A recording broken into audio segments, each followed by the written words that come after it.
Hello, what is up mga ma'am, sir, ma'am? Ako po si Ralph C. Fry, isang visual artist from Manila. And today we are going to customize the Marvel Legends X-Men 97. Yan, si Bishop, si Gambit, tsaka si Magneto. Yan, sabay-sabay na natin sila i-customize.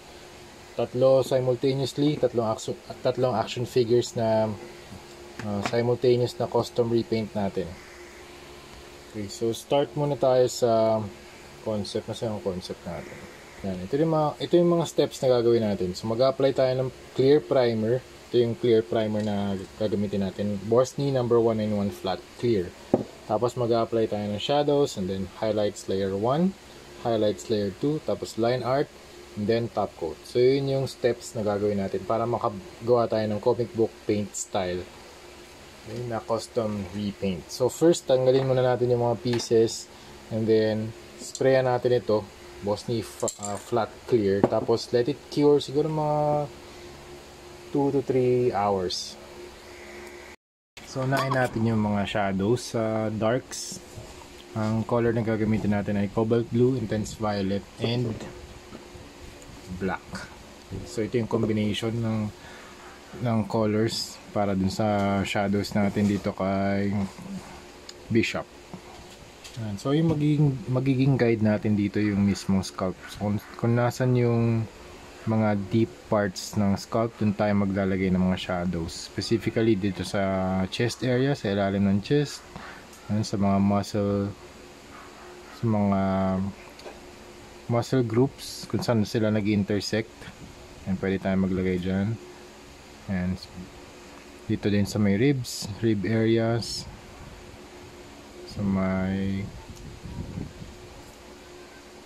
chest muscles, dito sa may leeg, collar, yan.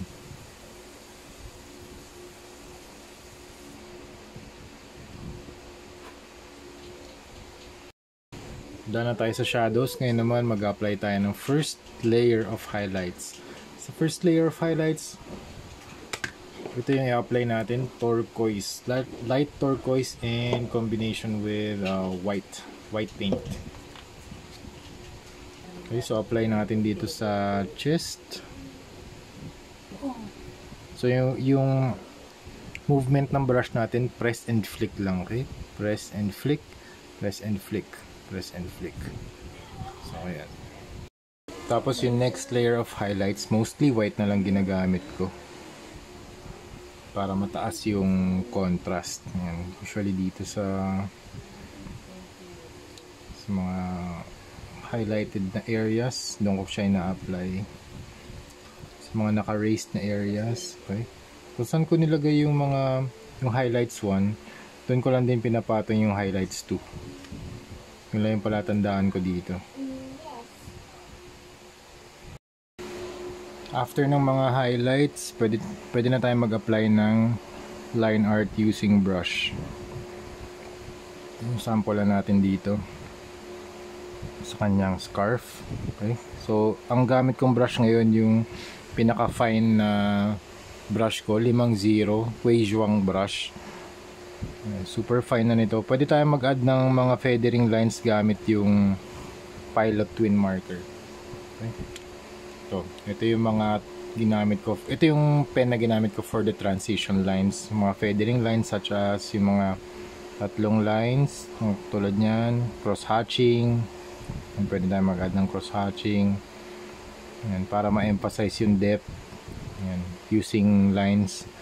Okay, using line art only. Okay, dito sa belt. Para makapag-add ng depth and texture. Ayan, pwede tayo mag-add. Okay, so halos tapos na tayo rito mga ma'am sir. Mag-a-apply na lang tayo ng top coat. And we are done sa ating Marvel Legends X-Men 97 na Bishop na action figure. So again, recap lang natin, no? Flat clear primer, shadows, highlights 1, highlights 2, and then line art.